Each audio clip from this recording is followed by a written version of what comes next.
So let's get started. Yellow is going to be my dominant color. Now, I very rarely want to go yellow directly from my palette. It's too day glow, it's too bright. I don't want to have that primary school feeling. So I cut all of my colors with what's directly opposite them on the color wheel. For example, if you look on the color wheel, directly opposite yellow is this purplish color. Now remember, I'm sticking primarily to the primary colors, and so I'm going to grab a little bit of my magenta and a little bit of my blue just to knock this yellow back a little bit, to pull it more to the center of the color wheel so it's not so dominant.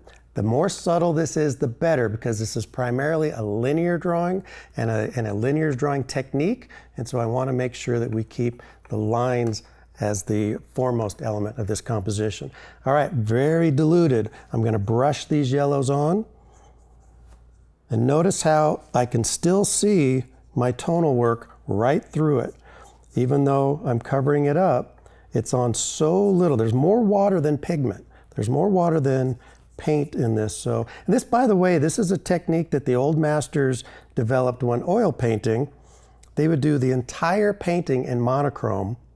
So you only have to think about tone and value and not hue. It really simplifies it in your mind because you're not having to sculpt at the same time as choosing color. And it also makes this part go a little bit quicker than it would if you were trying to model form and objects at the same time. We've already done all that work. So looking at our scene, I'm scanning the book bar and looking for everywhere that's predominantly yellow. So that's going to include wooden things like this countertop. Some of the books themselves, the pages have kind of yellowed either with time or they were naturally that way, but not all of them. I want to introduce some variety. I don't want to get too repetitive. Oh, that lamp, of course, up in the top, we want to make sure it's predominantly yellow, but we'll be adding some oranges and reds later. So now that I've got this yellow pigment mixed up, I'm going to go ahead and apply it everywhere throughout the whole painting, so I don't have to come back later and make it again. And it'll also help unify all the elements in the painting if they're painted at the same time. So I'm working all over the canvas.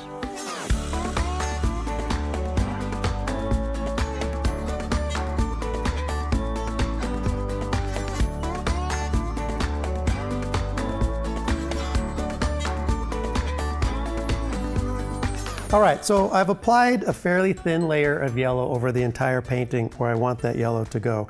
This process mirrors very similarly to the tonal application, because when I put those washes on, I did a very light wash all over, and then I did a second wash, and then the third wash, and I'm doing the same thing now with the color. I'm putting my lightest color on first, and then I'm going to move up to a slightly darker color, and then my third and final color. One thing that's helpful to think about, if you know about four-color process printing, there's the yellow layer, and then the magenta layer, and the cyan layer. We're pretty much doing that exact same thing here. So even though I've got these yellow places, I'll be able to put other colors on top, and then they'll blend together. For instance, now we're going to go to a little bit of magenta. I'm not going to start over mixing a new magenta color. I'm just adding magenta right into the yellow that I already had mixed up in my palette.